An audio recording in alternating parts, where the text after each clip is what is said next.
Many of the inventions of the past 100 years have changed the way we live our lives.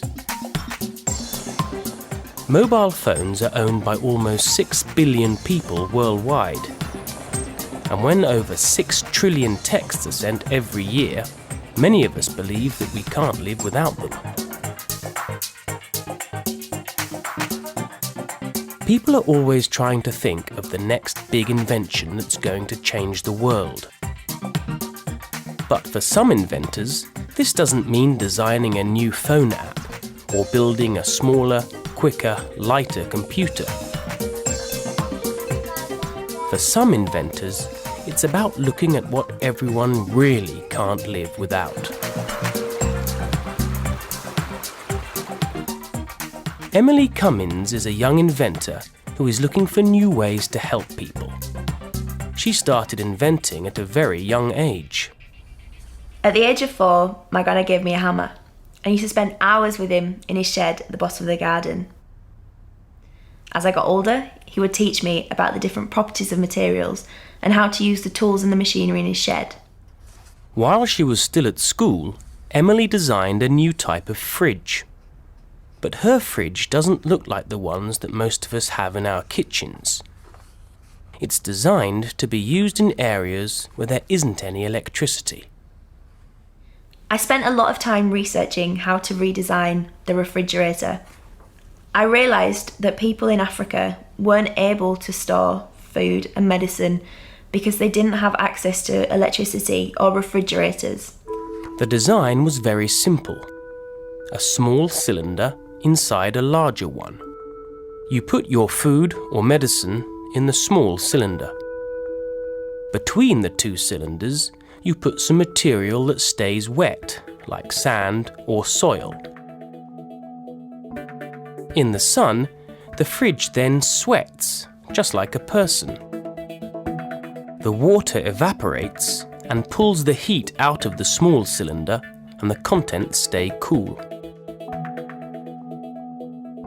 The fridge was designed so anyone anywhere could make it, with simple tools and materials. And Emily wanted to help people do this. When I was 18, I travelled to Africa on my own, which was really scary at first.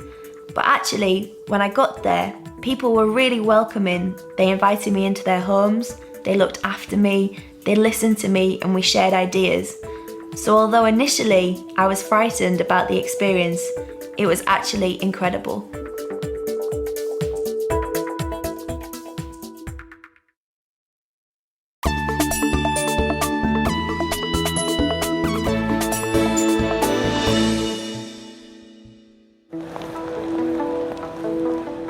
It is estimated that about 60% of the world's population need eyeglasses to see clearly. Everyone should have their eyes checked regularly by an eye care professional. But in parts of Africa, there's only one eye care professional for 8 million of the population. If you can't see, you might not be able to read or drive or even work. Josh Silver is a professor of physics. He invented a new kind of eyeglasses to solve this problem. These eyeglasses are rather interesting, rather special in a way. I call them adaptive eyeglasses, and I will demonstrate them for you. The eyeglasses work by adding liquid to the lenses. I want to see clearly in the distance. I'm covering up one eye.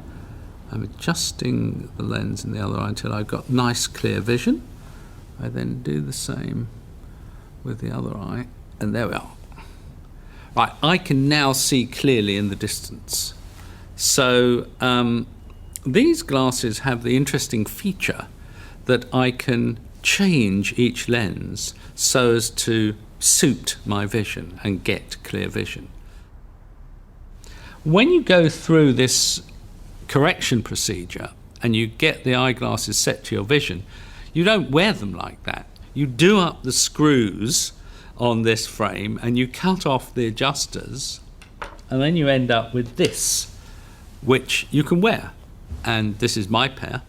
And there are about 40,000 or so of these in use now in about 20 countries.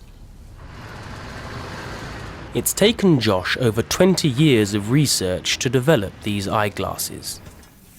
He travelled to Africa to see how his eyeglasses could help people.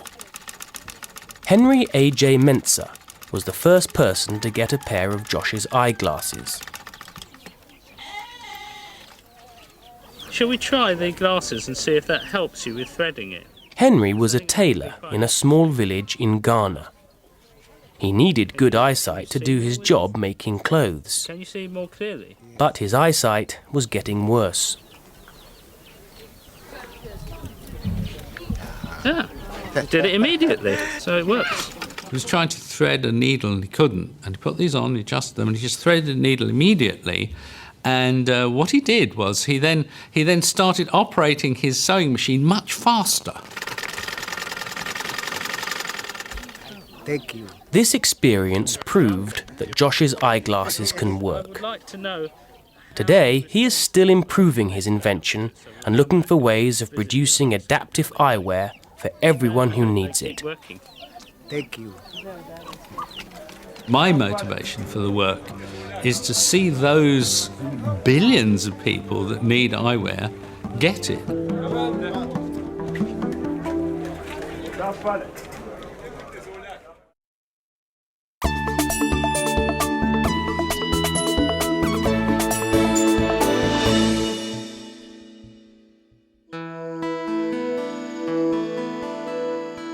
No one can live without water. But today, over 1 billion people live in water poverty. They haven't got easy access to clean water. Drinking dirty water makes millions of people sick and kills thousands of people every day.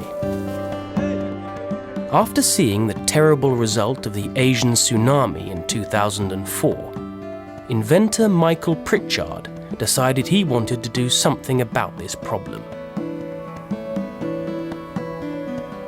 It is expensive and difficult to send bottles of clean water to disaster areas. Michael thought it was a simple problem. Water is everywhere, and Mother Nature has her own way of getting water to people. They're called the clouds. They pick the water up from the sea for free. They take the salt out of it for free. They transport it hundreds of miles for free, and then they dump it on the mountains and the rivers and the streams. And where do people live? Near water.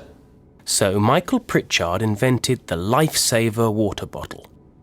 Using a special filter, the bottle can clean any water, making it safe to drink. What the Lifesaver bottle allows people to do is take that water, put it in the bottle, give it a few pumps, and the bottle, just through filtration, very small holes, removes all of the bacteria and all of the viruses and makes the water sterile and safe to drink. This new technology saves people's lives, and Michael has developed more products using his technology, like the Lifesaver jerry can. The Lifesaver jerry can process up to 20,000 litres of water and is specifically designed to go into people's homes and to be used on an everyday basis. Ça signifie la vie, signifie. Parce que moi, pour nous même, si on sait 100 gallons notre pâte là encore, signifie la vie pour nous. Parce que c'est plus gros cadeau, un gros cadeau que bon Dieu te voulait venir faire. C'est un gros travail que bon Dieu te voulait venir faire dans son nom. Michael has travelled around the world seeing his products in action, saving lives. We do many projects around the world to help people who do not have access to clean drinking water, whether that be in Malaysia or in Haiti or in Pakistan or in India. We do lots of projects around the world to make sure that people have access to clean water, not just for a day or for a week, but for life.